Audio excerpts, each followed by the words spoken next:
کبھی آپ نے سوچا ہے کہ ہر بار جب آپ رم سے کاغذ نکال کر کمپیوٹر پرنٹر میں ڈالتے ہیں تو اس ایک عمل کے دوران ایک اعتبار سے آپ لکائی کی لگ بھگ 2000 سال پر محیط تاریخ کا سفر طے کر لیتے ہیں۔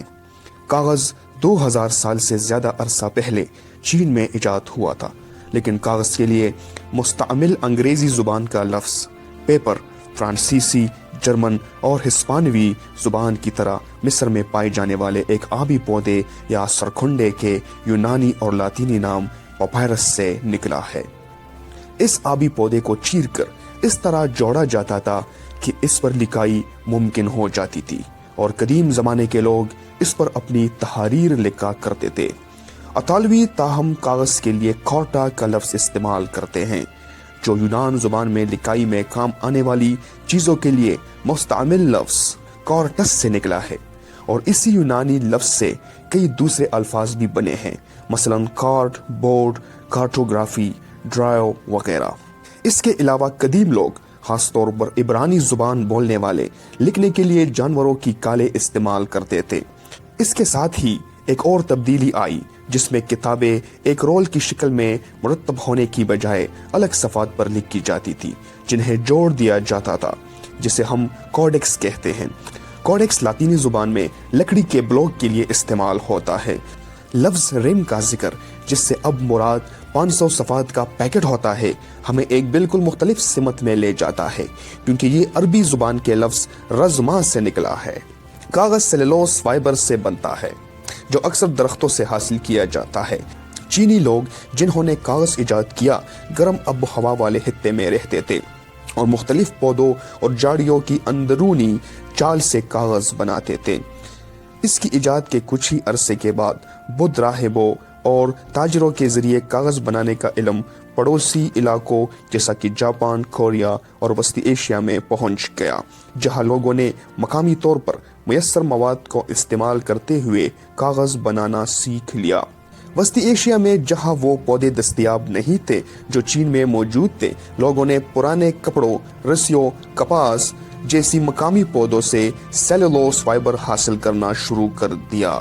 7ویں اور 8ویں صدی میں جب مسلمان، جو اس وقت تک صرف پاپائرس اور پارچمنٹ سے واقف تھے، وسطی ایشیا میں پہنچے اور انہوں نے پہلی بار کاغذ دیکھا تو انہیں احساس ہوا کہ اس سے تو بہت فائدہ اٹھایا جا سکتا ہے۔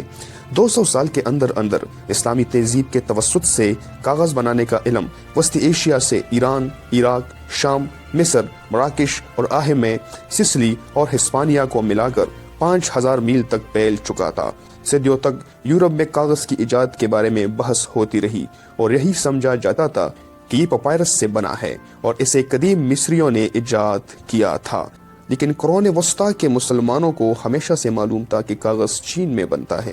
11ویں صدی کے عرب مورخ الطعالبی نے مختلف علاقوں کے لوگوں کی خصوصیات پر مبنی اپنی تصنیف کتاب لطائف المعارف میں لکھا تھا کہ کاغذ سمرقند کی خاص چیزوں میں سے ایک ہے، اور یہ پاپائرس اور پارچمنٹ کے مقابلے میں زیادہ نرم اور بہتر ہے، اور اس پر لکھنا زیادہ آسان ہے۔ الطعالبی کے مطابق سن 751 میں عربوں کے ساتھ جنگ طلاس میں قیدی بننے والے چینیوں کے ذریعے کاغذ بنانے کا طریقہ سمرقند تک پہنچا۔ انہوں نے لکھا کہ پھر کاغذ بڑے پیمانے پر بننے لگا اور اس کا عام استعمال شروع ہو گیا، اور وہ سمرقند کے لوگوں کی اہم برآمدات میں شامل ہو گیا۔ اس کی اہمیت کا سب کو اندازہ تھا اور ہر جگہ لوگ اس کو استعمال کرنے لگے۔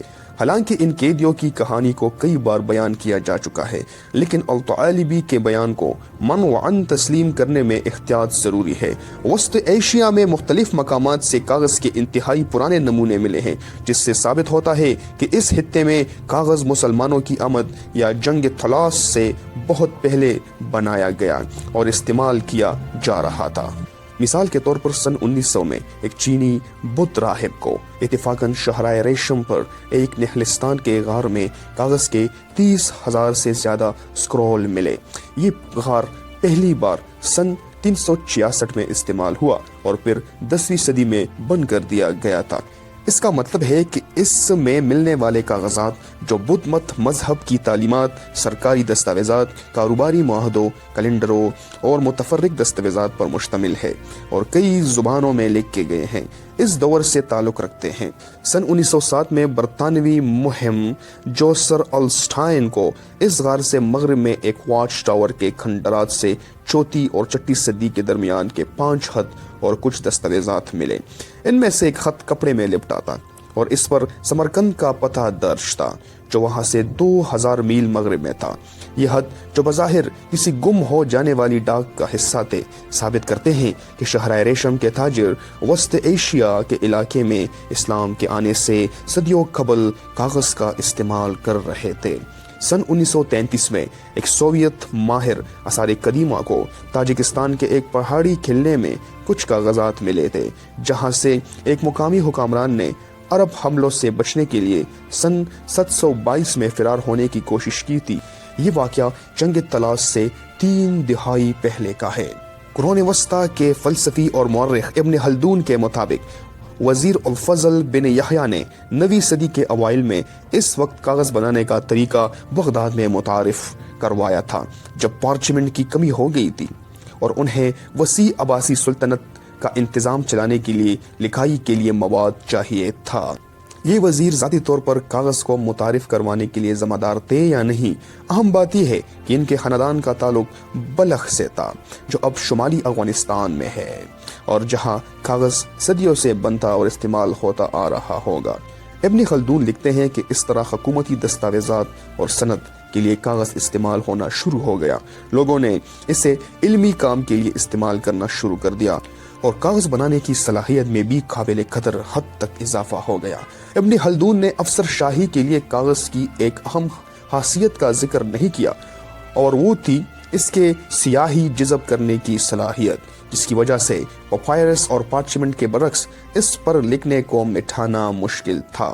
کاغذ پر لکھی گئی تحریر زیادہ محفوظ تھی اور اس میں جعل سازی کا امکان کم تھا۔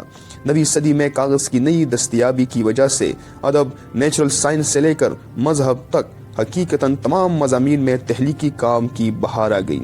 علماء نے کاغذ پر پیغمبر اسلام کی احادیث کو جمع کیا، کھانے پکانے کی تراکیب اور مقبول کہانیاں کاغذ کی زینت بنی اور قارئین کو فروخت کرنے کے لیے پیش کی گئی۔